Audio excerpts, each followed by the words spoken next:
Bonjour à tous, ici Mathieu Vénis du site internet penser et agir.fr, le site dédié au développement personnel par l'action. Et bienvenue dans cette nouvelle vidéo, dans cette 5e vidéo sur l'hypnose. Et on va voir dans cette vidéo si l'hypnose est dangereuse. Un sujet bien souvent mystifié, vous allez voir la vidéo, elle va être assez courte parce que la réponse est simple, mais je vais quand même vous l'expliquer précisément pour que vous voyez pourquoi est-ce que ça l'est ou est-ce que ça ne l'est pas. Et on m'a posé cette question des millions de fois. À chaque fois que j'allais dans la rue, vous savez, hein, si vous suivez cette chaîne YouTube et si vous suivez Penser et Agir plus largement, eh bien, je suis formé à l'hypnose impromptue, donc ce qui est l'hypnose qu'on fait dans la rue pour faire découvrir l'hypnose aux personnes, au grand public. Et à chaque fois que je proposais d'hypnotiser quelqu'un, on va dire une fois sur deux, on me demandait « Oui, mais est-ce que c'est dangereux ? Est-ce que je vais pouvoir me réveiller? Est-ce que je vais garder le contrôle de mon corps ou tu vas pouvoir prendre possession de moi totalement et puis ensuite me diriger dans ma vie ?» Donc on m'a posé plein de fois cette question-là et moi-même, hein, bien sûr, avant que je sois formé à l'hypnose, je me posais la même question. Donc on va voir pourquoi est-ce qu'on se pose cette question et puis la réponse à cette question. Si vous n'êtes toujours pas abonné à la chaîne YouTube, eh bien cliquez sur le bouton s'abonner qui se trouve sous cette vidéo et n'oubliez pas d'activer la petite cloche pour être notifié à chaque fois que je publierai une nouvelle vidéo. Sans transition, on passe tout de suite à la question d'aujourd'hui. Est-ce que l'hypnose est dangereuse? Alors la réponse en une fois, en un mot, non, l'hypnose n'est pas dangereuse. Tout simplement parce que si vous avez vu la première vidéo de cette série de vidéos où on répondait à la question qu'est-ce que l'hypnose et qu'est-ce que l'état d'hypnose, eh bien la première réponse que je vous donnais dans cette vidéo, c'était que c'était un état naturel. Et à partir du moment où c'est un état naturel dans lequel en plus vous rentrez plusieurs fois par jour, eh bien entendu l'état d'hypnose n'est absolument pas dangereux. C'est juste un état où vous allez avoir une sensibilité, on appelle ça un état de haute suggestibilité. Donc les suggestions que les personnes vont vous faire vont rentrer plus facilement dans votre inconscient parce qu'on aura abaissé toutes les barrières conscientes et on pourra comme ça. Alors il faut bien sûr voir, si jamais tout ce que je vous dis là c'est du charabia ou du chinois, revoyez les anciennes vidéos, hein. Vous avez les liens dans la description de cette vidéo, vous pouvez voir toutes les vidéos avant qui sont parues avant celle-là pour voir ce que c'est qu'une croyance, ce que c'est que l'état d'hypnose, etc., etc. Et en fait, cet état naturel, il permet juste d'avoir un cerveau qui va absorber plus de suggestions qu'on va lui faire. Maintenant, l'autre question c'est est-ce que je peux me réveiller? Ok, c'est pas dangereux, mais est-ce qu'il y a des chances, ou des malchances plutôt, que je ne me réveille jamais? C'est exactement la même question que si on se demandait, quand je m'endors le soir, est-ce qu'il y a des chances que le lendemain je ne me réveille pas? Bon a priori non quand même, hein. À moins que ça se passe vraiment mal et bon, vous soyez très vieux et voilà. Mais je veux dire, a priori, quand vous endormez le soir, il y a de fortes chances que vous vous réveillez le matin. C'est exactement pareil. Même si on peut imaginer une situation où un hypnotiseur ou un hypnothérapeute, c'est pareil, vous mettez en état d'hypnose et puis courez et s'en allez au loin, et vous étiez en état d'hypnose comme ça sur une chaise par exemple, eh bien au bout d'un certain moment, vous allez, donc ça peut être un petit peu long, ça peut être 1 heure, 1 heure et demie, ou parfois ça peut être plus longtemps si jamais la transe hypnotique est profonde, c'est-à-dire que si vous êtes vraiment dans l'état profond, quand on est dans l'état le plus profond de l'hypnose, on appelle ça le coma hypnotique, rien à voir avec bien sûr le coma qu'on pourrait faire un coma éthylique ou un coma suite à un accident, hein, aucun rapport. Mais on appelle ça le coma hypnotique, c'est-à-dire que même les suggestions de l'hypnotiseur n'ont plus d'effet sur vous.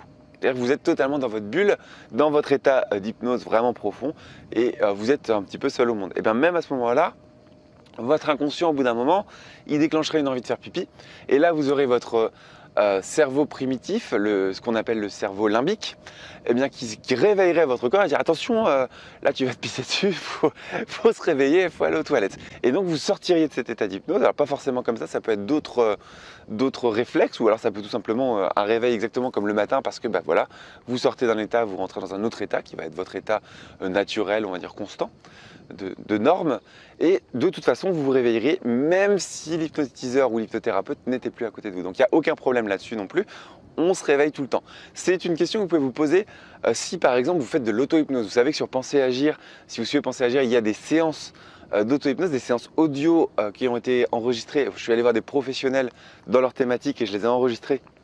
J'ai enregistré leur voix et puis on a fait un montage professionnel avec un univers sonore. J'ai appelé ça l'hypnose amplifiée. D'ailleurs, si ça vous intéresse et que vous êtes intéressé pour découvrir les séances d'hypnose qui sont disponibles sur Penser et Agir, vous avez les liens aussi dans la description de cette vidéo. Donc bien sûr, ce sont des séances payantes cette fois, ça demande beaucoup de travail. Je vais voir donc les hypnothérapeutes écrivent des scripts qui sont assez longs puisque les séances durent entre 3/4 d'heure et 1 heure. Et ensuite, eh bien, on enregistre la séance avec du matériel professionnel. Il y a tout un montage, environ 25 heures de montage derrière. Il y a environ 16 heures d'écriture de script. Oui, c'est un gros travail. Et donc, du coup, ce sont des séances qui sont payantes. Mais si ça vous intéresse, parce que c'est ultra efficace, n'hésitez pas à cliquer sur les liens qui sont disponibles sous cette vidéo pour découvrir les séances qui sont sorties. Je ne sais pas quand je publie cette vidéo-là, donc après, ça dépend quelles séances sont sorties. Et voilà. Mais voilà, quand une personne s'intéresse par exemple à l'auto-hypnose, par exemple vous voulez découvrir ça et puis acheter une séance sur internet, eh bien c'est des questions qui arrivent comme ça, on se dit bah oui mais est-ce que je vais pouvoir me réveiller ou est-ce que je vais mettre mon casque audio, je vais écouter ça puis je vais m'endormir et je ne vais plus jamais me réveiller. Donc bien sûr voilà, j'espère avoir répondu à ça. Il y avait une autre question que j'entendais souvent à peu près, alors que c'était quoi déjà? Donc il y avait est-ce que c'est dangereux? Est-ce que je vais me... Ah oui, est-ce que l'hypnotiseur ou l'hypnothérapeute peut me manipuler? C'est-à-dire est-ce qu'il peut faire ce qu'il veut de moi? Un petit peu sa marionnette? C'est une question qui vient parce que lorsqu'on regarde des spectacles d'hypnose à la télé, on a l'impression que les gens font un peu tout et n'importe quoi. On a l'image de la personne qui fait le canard comme ça sur scène et qui se ridiculise. Et on se dit, bah oui, mais alors ce mec-là, il a un pouvoir surnaturel, il arrive à hypnotiser les gens, à leur faire ce qu'il veut. Moi, ça va être pareil pour moi. Alors, pas du tout. Ce qu'il faut savoir, c'est que lorsque on est dans un spectacle d'hypnose, inconsciemment, parce que vous y allez, vous allez déjà être dans une atmosphère. Je ne sais pas si vous avez déjà fait des spectacles d'hypnose en vrai, pas à la télé, hein, en vrai. Vous arrivez dans une atmosphère qui déjà vous conditionne, c'est vraiment le bon mot, c'est du conditionnement. Et le conditionnement est une forme de suggestion indirecte. Bon, il faudra que je fasse des vidéos sur les suggestions parce qu'il y a plein de choses à dire là-dessus. Donc quand vous arrivez, vous avez une forme de suggestion par l'environnement. Vous avez une forme de suggestion parce que vous allez discuter avec les autres personnes qui vont voir le spectacle d'hypnose et vous allez commencer à interagir avec elles. Et elles vont dire ah oui, est-ce que tu penses que ça va faire peur? Est-ce que tu penses qu'il va se planter? Est-ce que tu penses qu'il va y arriver? Est-ce que tu penses que moi je vais m'endormir sur mon fauteuil, etc., etc. Et le fait de dire est-ce que tu penses que et des choses derrière, eh bien ce sont des suggestions dites indirectes qui vont vous conditionner à être déjà dans l'atmosphère du spectacle d'hypnose. Ensuite, les personnes qui montent sur scène, en fait l'hypnotiseur fait des tests de réceptivité au début, avec généralement les doigts comme ça qui se rapprochent, les mains collées, etc. Et il va prendre les 10% des personnes les plus réceptives dans la salle. Tout le monde est hypnotisable, mais il y a des personnes qui sont plus facilement hypnotisables que d'autres. Et donc l'hypnotiseur de spectacle, il va prendre les 10% de la salle qui vont être les plus hypnotisables. Donc déjà, ce sont des personnes qui sont très très très réceptives. Et ensuite, ces personnes-là, qui vont ensuite aller sur scène, ce sont des personnes qui sont volontaires pour aller sur scène et qui inconsciemment ont envie de se mettre en avant et ont envie de faire le show. Et donc tout ça, c'est-à-dire que quand la personne arrive sur scène, qu'elle a été filtrée parce qu'elle fait partie des personnes les plus réceptives, qu'en plus elle a envie d'y aller, qu'elle a envie inconsciemment de faire le show, déjà avant même qu'elle arrive sur scène, elle est déjà totalement hypnotisée parce qu'il y a eu tout un mécanisme aussi avec des lumières, etc. etc. Et donc l'hypnotiseur, il arrive, il a juste à faire tac, en prenant la main et en faisant boum par exemple, et là la personne elle tombe directement et vous êtes dans le public, vous dites waouh, c'est de la triche, c'est pas possible. En fait non, c'est parce qu'il y a tout un ensemble qui fait que ça fonctionne comme ça. Par contre vous, si vous allez voir un thérapeute dans son cabinet, vous n'allez pas arriver à vous faire tac, tu dors et vous dormez. Non, il va y avoir un protocole, une anamnèse. Donc l'anamnèse c'est le recueil du besoin. Ensuite une série d'inductions, une induction qui va être plus ou moins lente suivant l'hypnose sur laquelle vous allez. Par exemple l'hypnose ericksonienne qui est la plus connue, c'est une induction qui va durer un quart d'heure, 20 minutes, donc c'est long et il n'y a pas de choc comme en hypnose de spectacle. Et ensuite, l'hypnotiseur ne peut pas faire tout ce qu'il veut. Il va pouvoir faire ce que la personne est prête à faire.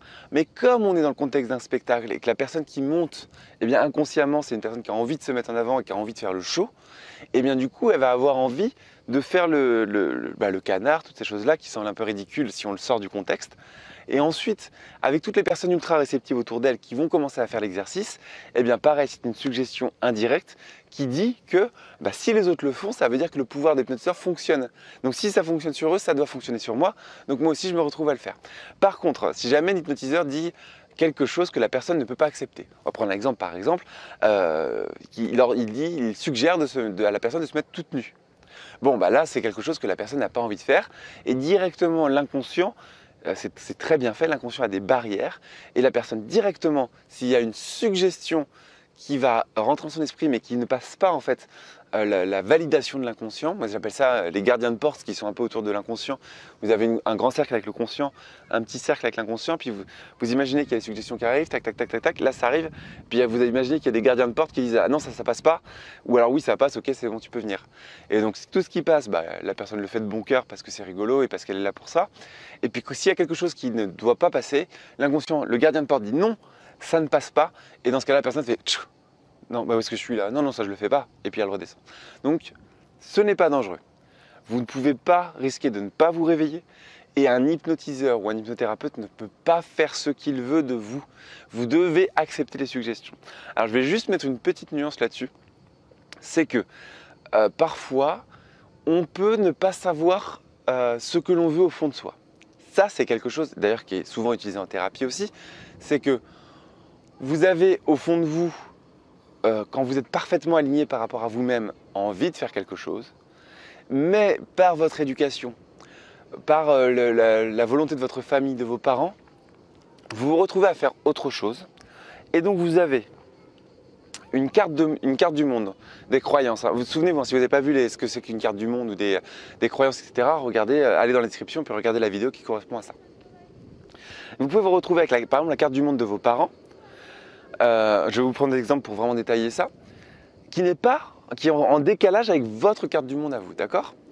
Donc, par exemple, vous vous dites, si je veux réussir ma vie, il faut que je sois médecin, par exemple. Carte du monde typique de certains parents qui veulent que leurs enfants soient médecins. Vous avez cette carte du monde, médecine, c'est bien. Et ce sont des parents qui vont toujours expliquer que, je sais pas, les arts du spectacle, par exemple, c'était pour les troubadours, c'était pour les personnes du cirque, et c'était pas quelque chose de sérieux, admettons. Et donc vous avez, ok, toutes les personnes qui font du cirque, par exemple, c'est vraiment pas bien, ce sont des saltimbanques, ce sont des troubadours, et c'est pas un vrai métier. Vous savez, cette notion de vrai métier que certaines personnes ont. Et donc, vous allez voir un hypnothérapeute, admettons, parce que vous n'êtes pas bien dans votre vie, admettons que vous avez raté les études de médecine, et aujourd'hui vous vous retrouvez, je sais pas moi, vous êtes dans un travail administratif, vous classez des papiers dans une société par exemple. Et vous vous dites, je ne sais pas pourquoi, je suis vraiment malheureux, je ne suis pas bien. Vous allez voir un hypnothérapeute, et puis il va par exemple vous faire une anamnèse, donc recueillir votre besoin, puis se rendre compte que, étant petit, vous étiez passionné par exemple de cirque. Et donc, il va commencer à vous faire des suggestions pour renouer avec votre passion, puis par exemple vous inscrire dans un club de cirque. Eh bien, ces suggestions-là vont passer.